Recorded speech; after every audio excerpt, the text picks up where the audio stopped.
Bharuch civil હોસ્પિટલમાં કામ કરતા ડોક્ટર કિરણ પટેલે મેડિકલ કોલેજ સાથે લાખો રૂપિયાની છેતરપિંડી આચરી છે।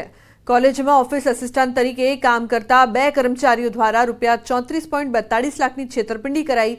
વિદ્યાર્થીઓને ફીના રૂપિયા કોલેજમાં જમા ન કરાવીને છેતરપિંડી આચરવામાં આવી છે। ઓફિસ આસિસ્ટન્ટ તરીકે કામ કરતા ધ્રુવરાજસિંહ રાજ અને વિપુલ સોલંકી સહિત 3 લોકો સામે પોલીસ ફરિયાદ નોંધાઈ છે। કોલેજના ચીફ એડમિનિસ્ટ્રેટિવ ઓફિસર ગોપિકા મેખિયાએ પોલીસ ફરિયાદ નોંધાવી છે। પોલીસે તપાસ શરૂ કરી છે। 3 લોકોની ધરપકડ કરવામાં આવી છે।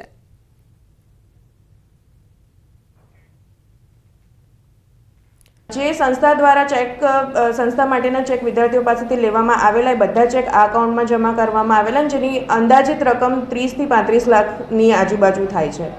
આ ઉપરાંત વિદ્યાર્થીઓ દ્વારા એમની હોસ્ટેલની ફીસ પેટે જે પણ રોકડ રકમ ચૂકવવામાં આવતી હતી સંસ્થા ખાતે એમાંથી પણ ઘણી બધી રોકડ રકમની સીધી ઉઠાંતરી કરવામાં આવેલી છે અને જે રકમ અંદાજિત અત્યારે 3-3.5 લાખની આસપાસ હમણાં સંસ્થા દ્વારા કરવામાં આવેલ ઓડિટમાં જણાઈ આવેલ છે। સિંગણપુર વિસ્તારની નંદનવન સોસાયટીમાં આ કામના આરોપી કે જે સ્કૂલ વાહન ચલાવે છે તેઓ સ્કૂલના બાળકોને મૂકવા સોસાયટીમાં આવેલ અને રિવર્સ લેતી વખતે આ કામે ભોગ બનનાર બાળકને અડફેટમાં લઈ લીધેલ અને તેનું મૃત્યુ નિપજાવેલ છે।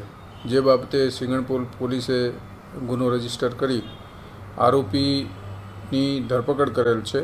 મીઠાઈ ફરસાણ ખાતા પહેલા સાવધાન, આ મીઠાઈ તમને બીમાર પાડી શકે છે।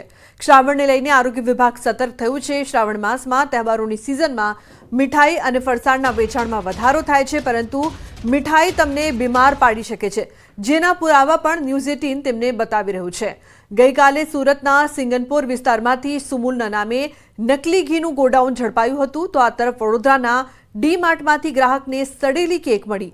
ગ્રાહકે સ્વીટ કેક ખરીદી હતી, જેનું પેકેટ ખોલતા જ કેક સડેલી હોવાની જાણ થઈ હતી। તો આ તરફ આરોગ્ય વિભાગ પણ એક્શનમાં આવ્યું છે। સુરત આરોગ્ય વિભાગ શહેરના 9 ઝોનમાં દરોડા પાડીને ચીજવસ્તુઓના સેમ્પલ લેબ પરીક્ષણ માટે મોકલ્યા છે।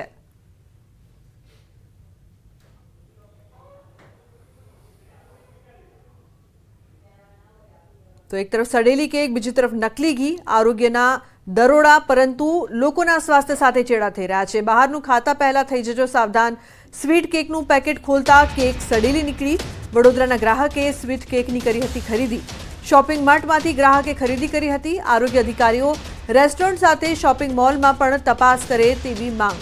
શહેરમાં સતત અખાદ્ય સામગ્રી જોવા મળી રહી છે, જેના કારણે લોકોમાં રોષ પણ દેખાઈ રહ્યો છે।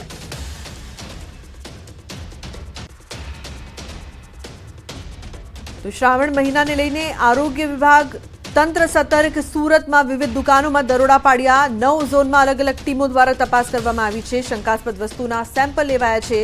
સેમ્પલ લેબ ટેસ્ટિંગ માટે મોકલાયા છે। ભેળસેળ જણાશે તો કાયદેસરની કાર્યવાહી થશે જ।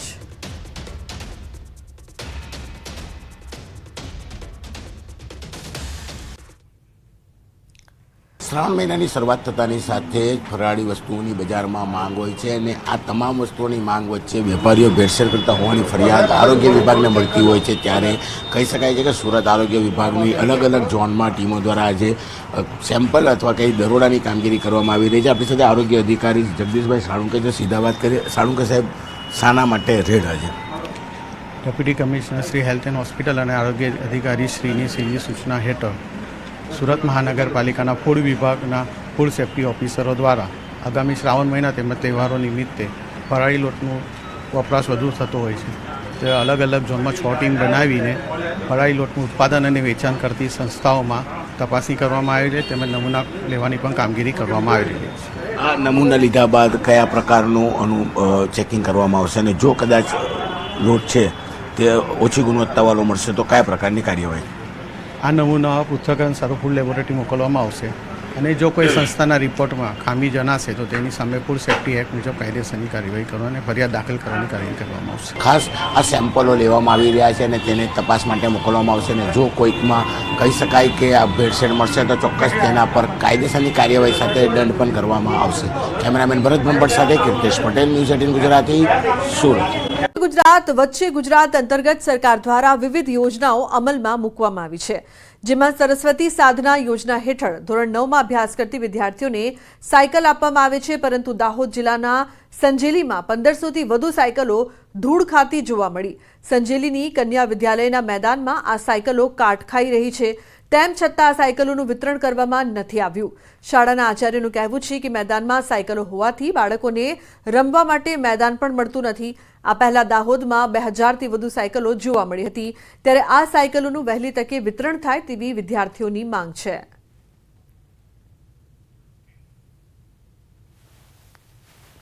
ભણશે ગુજરાત, આગળ વધશે ગુજરાત. જે આ વાતને સાર્થક કરીને ગુજરાત સરકાર દ્વારા વિવિધ યોજનાઓ નીકાળવામાં આવી હતી. વિદ્યાર્થીઓને પણ ભણવા માટે ભાર મૂકે તે માટે ગુજરાત સરકાર દ્વારા વિવિધ યોજનાઓ સાર્થક કરવામાં આવી હતી. તેવી જ એક યોજના સરસ્વતી સાધના યોજના, જેના અંતર્ગત વિદ્યાર્થીનીઓને જે સાયકલ આપવામાં આવે છે, દૂરથી અભ્યાસ કરવા માટે આવતા વિદ્યાર્થીઓને આ સાયકલનો લાભ આપવામાં આવે છે. પરંતુ કહી શકાય કે દાહોદ જિલ્લામાં ગત 2 દિવસની અંદર જે સૌપ્રથમ દાહોદ શહેરમાં મામા સાહેબ ફાળકે છાત્રાલય ખાતે જે 2000થી વધુ સાયકલો ધૂળ ખાતી નજરે પડી હતી, અને અત્યારે અમે જે જગ્યા પર ઊભા છીએ જે સંજેલીની કન્યા છાત્રા વિદ્યાલય છે, તેમાં પણ આ જ પ્રકારની પરિસ્થિતિ જોવા મળી રહી છે. અત્યારે જે હજારોની સંખ્યામાં જે અહીંયા સાયકલ છે ધૂળ ખાતી નજરે પડી રહી છે. મોટા મોટા ઝાડી ઝાકરાઓ પણ નીકળી જવા પામે છે, અને કહી શકાય કે જે અત્યારે આ સાયકલો શા માટે વિતરણ નથી કરવામાં આવતી તે પણ એક મોટો સવાલ ઊભો થવા પામે છે. ચારે તરફ આપ જે મેદાનમાં જોઈ રહ્યા છો કે સાયકલોનો ઢેર તો મૂકી દેવામાં આવ્યો છે. જો કે કહી શકાય કે આપણી સાથે અહીંયાના જે પ્રિન્સિપલ પણ છે તેઓ સાથે વાતચીત કરીશું. પ્રિન્સિપલ સાહેબ, શું કહેશો આ સાયકલો જે અહીંયા આ રીતના મૂકવામાં આવી છે? હા, આ શ્રી માધ્યમિક અને ઉચ્ચતર માધ્યમિક કન્યા વિદ્યાલયના મેદાનની અંદર જે બક્ષીપંચ વિદ્યાર્થીનીઓ છે તેમના માટેની સાયકલોને ઉતારો આપવામાં આવ્યો હતો અને અહીંયા ફિટિંગ કરવામાં આવ્યું છે. છેલ્લા 3 મહિનાથી આ સાયકલો તૈયાર થઈ ગઈ છે, પણ હજુ સુધી આ સાયકલોનું વિતરણ કરવામાં આવ્યું નથી.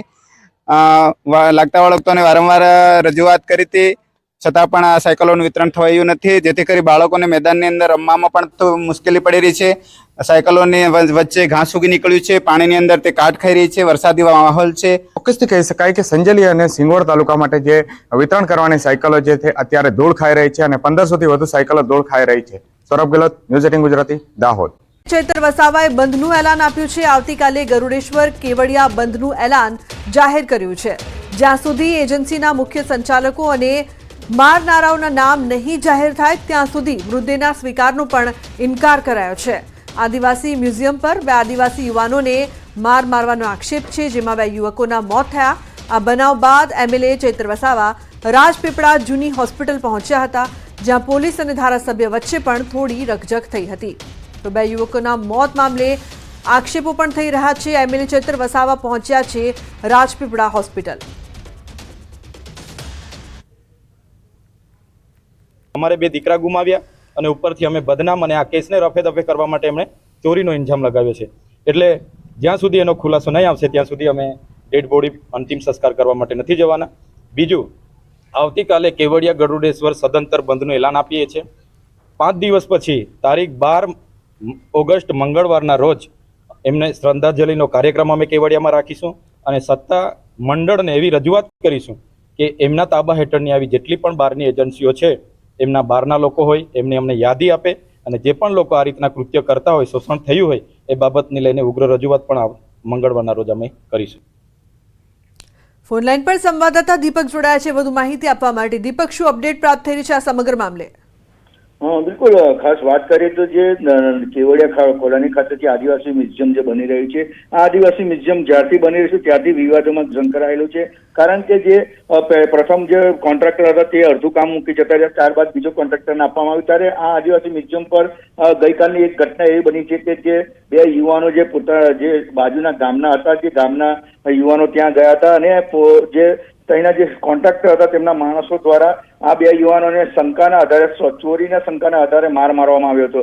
આ માર મારતા એક યુવાન તો ગઈકાલેનું મૃત્યુ થઈ ગયું હતું, પરંતુ આજે બીજા યુવાનનું પણ રાજપીપળા સિવિલ હોસ્પિટલ ખાતે જે સારવાર લઈ રહ્યા હતા તેનું પણ મૃત્યુ થતા જેનું પીએમ માટે અર્થે જે રાજપીપળા સિવિલ હોસ્પિટલમાં જે એમના જે મૃતદેહ હતો જેને ન સ્વીકારવા માટે જે ધારાસભ્ય ચૈતર વસાવા થયું હતું. ચૈતર વસાવાનો આક્ષેપ એવો છે કે જે મેઇન કોન્ટ્રાક્ટર છે જેની જગ્યાએ જે મજૂરા હોય છે જે તેમને લાવી અને પોલીસે કેદ કરી નાખ્યા છે, પરંતુ જે મેઇન મેઇન કોન્ટ્રાક્ટર જે છે એ કોન્ટ્રાક્ટરના નામનું FIR કરે અને જે માલિક છે માલિક સામે FIR કરે, ત્યારે આ જે તમામ ઘટનાઓ વચ્ચે જે મૃત્યુ ન સ્વીકારવા બાબતે તુતુ મેં અને પોલીસ વચ્ચે થઈ હતી ધારાસભ્યની, ત્યારે આ ધારાસભ્ય જે છે એ ધારાસભ્યએ પણ આ મુદ્દે ન સ્વીકારવા બાબતની વાત કરી હતી. અને ખાસ વાત કરીએ તો જે જે ઘટના ઘટી છે જેને લઈ આવતીકાલે કેવડિયા અને ગઢેશ્વર જે તાલુકો છે તે તાલુકા બંધનું એલાન પણ ધારાસભ્ય દ્વારા આપવામાં આવ્યું છે.